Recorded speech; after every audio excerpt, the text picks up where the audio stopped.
gift. The idea is running water never grows stale, so you gotta just keep on flowing. He didn't compromise. People really felt that presence about him, felt that influence from him, and they just want to somehow connect with him.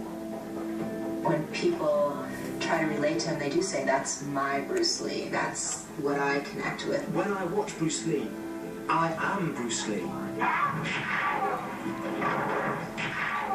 Dragon whips his tail. Dragon whips his tail.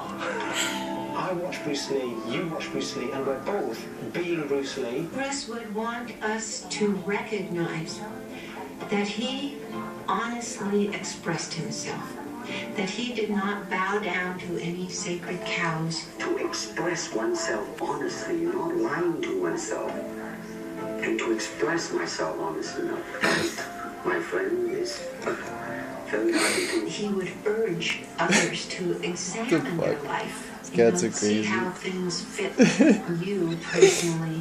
Find your strengths. Take a stab at life. Don't just sit back and take it easy, you know? That's not what life is about. Getting ready for a nap.